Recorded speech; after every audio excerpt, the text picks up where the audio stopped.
Estamos aquí con la presencia del economista Fabio Rodríguez para analizar las principales noticias económicas de estos días. ¿Qué tal, Fabio? ¿Cómo andás? ¿Cómo están? Muy bien. Gracias por estar con nosotros. Gracias a ustedes. Bueno, y como decíamos a lo largo del programa, las reservas internacionales superaron los 50.000 millones de dólares. El Merval superó, anotó un nuevo récord, superó los 20.000 puntos, si bien hoy aflojó.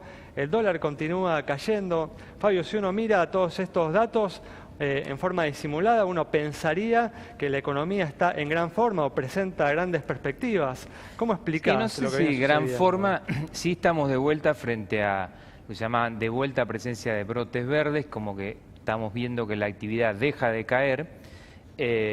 Hay sectores que ya tienen comportamientos de aumentos interanuales, como el agro, como el comercio, y otros que están cayendo mucho menos, como son la industria, como son la construcción, como son los bancos, que ustedes siguen mucho, la intermediación financiera. Es decir, estamos como llegando al piso de la caída después de 5 trimestres que la economía cayó. El cuarto trimestre del 2016 va a dar positivo respecto al anterior.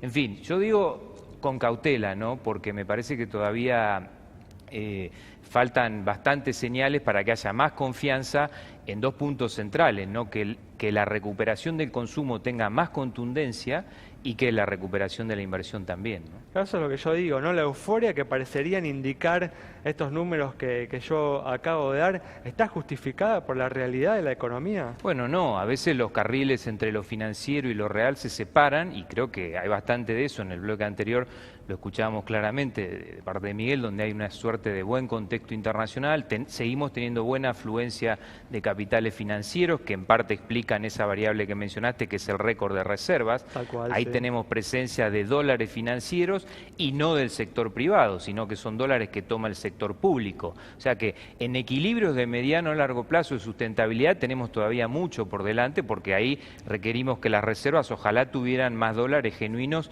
que son comerciales, producto de exportaciones mayores a las importaciones. ¿No? Hacíamos Así que esa yo digo, distinción, ¿no? hay algunas mejores señales con cautela. Yo diría, si uno compara con agosto, que es cuando hubo de vuelta como una amague de rebote, ¿se acuerdan que se habló de los brotes verdes de agosto, septiembre? Lo que sí está a favor en este momento, que el salario real, poquitito pero aumenta, el crédito fundamental está aumentando en términos reales, y digamos la tasa de interés es un poco más baja, pero me parece que al gobierno le falta dar contundencia respecto a lo que se necesita este año, que es que el consumo se recupere, que el salario real, la masa salarial real aumente. Y ahí es donde se ve alguna actitud de titubeo, donde no sabemos, en algún momento se aferra mucho al cuidado de la inflación, descuidando el crecimiento y el empleo. Me parece que ahí falta un poco más de claridad respecto al rumbo en este año tan importante, que es un año electoral. Cuando asumió el gobierno y se levantó el cepo cambiario y bueno, asumió un gobierno más amigable con los mercados, parecían que iban a llover inversiones, se prometían una lluvia de inversiones, sobre todo en el sector productivo. Y finalmente no llegaron esas inversiones. Ahora está justamente el presidente en España buscando inversiones. ¿Qué es lo que hace falta, Fabio, para que lleguen finalmente inversiones externas? Bueno, yo creo que hubo esto que decíamos. Efectivamente, eso fue un exceso de optimismo respecto a que se cambiaban algunas reglas de juego y llovían o nos inundaban inversiones. Eso no pasó. El mundo cambió también de golpe hacia una situación mucho más defensiva, donde me parece que las señales son de la primera economía del mundo. No salgan a invertir afuera, inviertan adentro porque los estamos mirando. En fin, digo, lo que falta es definir, me parece, mejor el rumbo, porque a veces parece que el gobierno nos dice, bueno, yo voy a ir en los 4 años a un sendero de equilibrios más sanos, con un crecimiento moderado, donde lo dejo en un segundo lugar, donde no me importa un rebote de corto plazo, y por otro lado, alas también del propio gobierno, donde no, se pide que en este año se tenga más claridad respecto a que se mire el corto plazo y se mire el repunte del consumo, donde ahí uno necesita revigorizar, por supuesto, el ingreso, las negociaciones salariales. ¿Y por qué digo que hay señales confusas? Porque lo que se vio en bancario, o sea, la interferencia del gobierno en una paritaria entre privados, básicamente, más allá de algunos bancos públicos, donde no pareció un escándalo de ningún modo, es decir, era la inflación más algunos puntos más, donde hasta uno podría decir, bueno, son puntos que se puede atribuir a una mayor productividad, porque el sector anda bien, porque la combinación entre el recurso humano, la tecnología y los planes de negocios andan bien en el sector. Entonces hay señales confusas, lo mismo con los jubilados. donde uno dice, después de una gran reparación histórica se trata de traer 3.000 o 4.000 millones de pesos, que obviamente se los sacaban también al consumo, ¿no? El gobierno hoy específicamente pareció intentar enfatizar justamente la primera de estas áreas que vos indicás, ¿no? Justamente al señalar, al ratificar, ¿no?, el objetivo de déficit fiscal para este año, también pronosticar, ¿no?, un objetivo de déficit bastante ambicioso para los años por venir. ¿Crees que esto puede tener algún efecto justamente en la llegada de inversiones, como te preguntaba Santiago? Sí, no, me parece que esa señal va mucho más para asegurarse todavía la llegada de financiamiento. Es decir, un poco de dar mayor transparencia a la conducta fiscal para que no se asusten los inversores y nos sigan financiando como nos están financiando en esta transición. Pero digo, la falta de señales de contundencia para la inversión real tienen que ver con esto de rumbo y también con algo que mencionaron, que es, estamos en una situación de atraso cambiario que preocupa, presión impositiva que todavía es alta y cierta incertidumbre respecto a lo político. Entonces, con esos tres componentes es difícil pensar en un aluvión o en una recuperación de la inversión real importante, ¿no?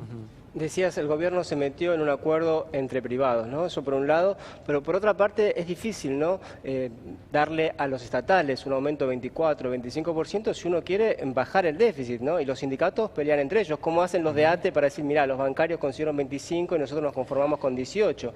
Y al mismo tiempo te agrego algo más, ¿cómo haces para darle 25 o 26% de aumento a los estatales y cumplir la meta del 17%, quizás demasiado ambiciosa? Ahí está el punto, Santiago. Yo creo que para mí el error ahí es empecinarse de alguna manera en un esquema de metas de inflación, como se quiso hacer demasiado apresuradamente y con metas muy rígidas, porque hacer un tótem del 17% me parece un error, porque si uno viene de un año de mucha inflación y recesión y vamos a ir un año de reactivación, aunque sea suave y menos inflación, ya es algo positivo.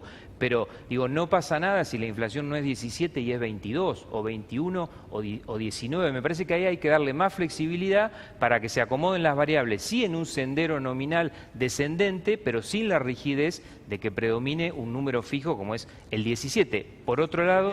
Igual, Fabio, para vos, si después de haber planteado esta meta con tanta insistencia, ahora este año no se cumple con ella. Bueno, es que justamente me animo a decir que el 90 y pico % de probabilidad es que no se cumpla.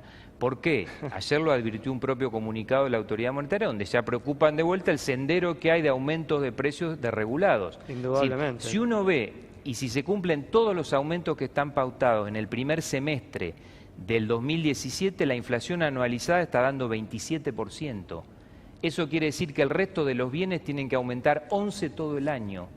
Eso prácticamente no tiene credibilidad. Entonces me parece que aferrarse de nuevo tanto a eso, sujetar todas las paritarias a un número tan rígido, quedando lejos a veces entre las puntas que se negocian, parece que es un problema. Respecto a lo que decía Santiago, parece que el gobierno está bien que plantee que la realidad del sector público es distinta a la del sector privado. De ahí a interferir o a tratar de trabar paritarias en el sector privado, parece que es un error, ¿no?